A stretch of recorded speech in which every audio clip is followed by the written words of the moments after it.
Magandang ang boses ng damdamin.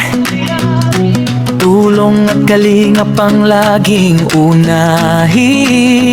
Guys, congrats pala kay Joy. Monetize na si Joy. Hi everyone! Welcome back again to my channel. Siyempre, i-congratulate natin si Joy. Joy Diwata, no?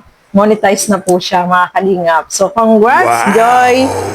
At monetize ka na.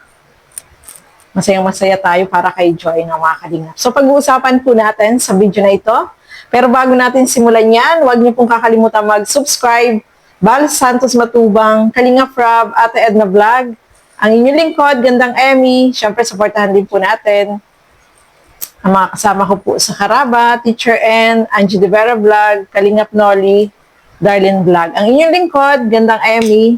Sa mga hindi pa po nakapag-subscribe dyan, please subscribe and please hit the notification bell para lagi po kayong updated sa aking mga ina-upload na mga reaction video.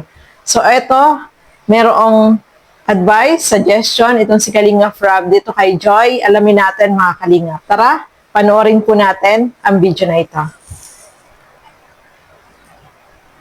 Ayan. So, kung napapansin niyo po, di pa po nag-upload si Joy kasi sabi ko, advice ko sa kanya is ano muna po, hintayin na natin ma-monetize para di masayang yung upload. Kaya yun po, ma-upload na rin po yun, ano? Kasi monetize na po si Joy. Congrats po natin si Joy Diwata, siya ay monetize na. Ayan. Thank you. Sa vlog ko na sana sasabihin pero okay lang.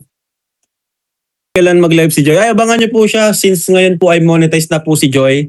Abangan niyo po kanyang unang live.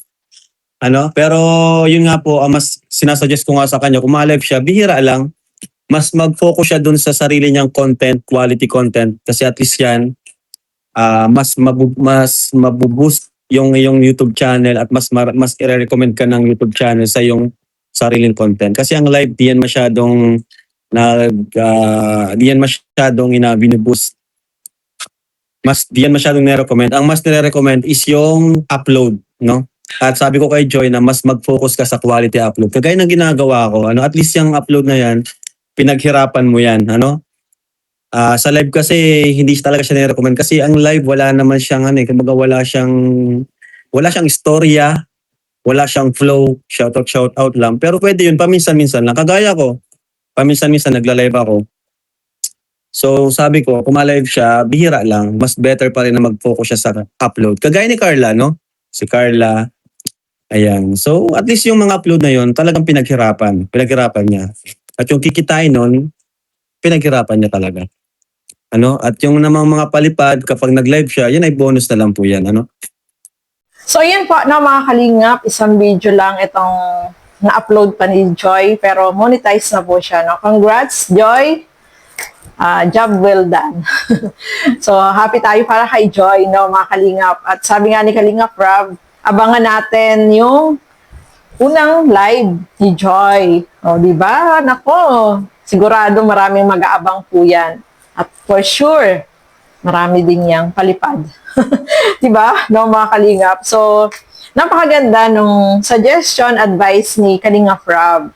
So, mag-focus si Joy sa mga quality video na i-upload niya sa kanyang YouTube channel. So, tama po yun, no, mga Kalingap. So, napakaganda nung advice ni Kalingap Rob, no?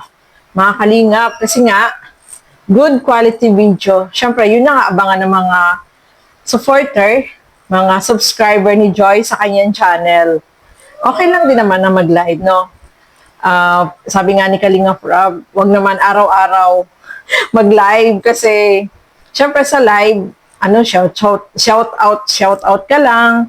Maganda rin sana kung halimbawa magla-live ka, meron kang topic, no?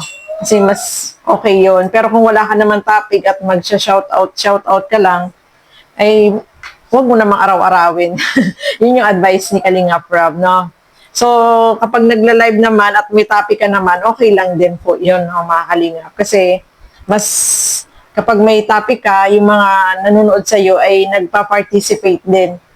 nag-ano din sila doon, nagko-comment din sila. Maganda yung discussion kapag yung mga viewer mo ay nagpa-participate doon sa tinatopic mo. So, may ano yun, may magandang impact kapag ganun ang live mo na mayroon kang topic at sila na mga nandyan sa baba ay nakikinig at nagko-comment sila kung ano yung mga opinion din nila. No, maganda yun, no, mga kalingap. So, napakaganda no advice ni Kalingap Rob. Focus on quality video na i-upload sa iyong channel, Joy. Kasi kapag magaganda yung i-upload mo dyan, marami yung magkakaroon ng interest sa iyong upload videos. Siyempre, magkakaroon ka ng revenue, magkakaroon ka ng yung algorithm mo ay tataas, di ba? So, mas maganda quality upload videos ang gagawin mo, no? Yun ang advice ni Kalingap Rob. Kasi kahit ako, alam ko din na kapag mga quality upload video, ay talagang panunuorin ng mga viewer yan, susubaybayan. Doon mo makikita talaga yung pagsuporta ng mga viewer na nagmamahal sa iyo na nandiyan sila, manonood, magko-comment, no, mga kalingap. So, congrats kay Joy. Monetize na si Joy. At syempre, yung first live ni Joy ay sigurado boom! No, marami po yung mag-aabang yan, mga kalingap. Kaya abangan na lang natin kung kailan magla-live ito si Joy.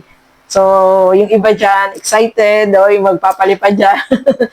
So, nakakatuwa, no? Masaya tayo para kay Joy kasi isang video lang ay na-monetize na po agad siya, mga kalingap. So, more upload videos sa iyong channel, Joy. And good luck, syempre, sa iyong mga... So, mga kalingap, na example din ni Kalingap Rob, etong si Carla, kasi nakikita natin, no, si Carla, ganun din yung ginagawa niya. Nag-upload din siya ng mga quality upload. Hindi naman siya palaging nagla-live, no? Bihira lang naman po mag-live si Carla. At may upload videos din siya na mga quality upload videos na, syempre, inaabangan din ng mga supporters, mga subscriber ni Carla, no, mga kalingap. So, parehas sila ni Joy, no, mga kalingap. More on quality videos na i-upload nila sa kanilang channel. Na lang natin kung kailan yung first live ni Joy, and congrats, Joy, sa iyong YouTube channel. Monetize ka na. No? So, ayan po. Yan lang po muna. Maraming salamat sa inyong walang sawang panonood at pagsuporta dito sa aking mga ginagawang reaction video. Siyempre, supportahan din po natin lahat ng mga Kalingap partners, Kalingap Reactor. So, ayan.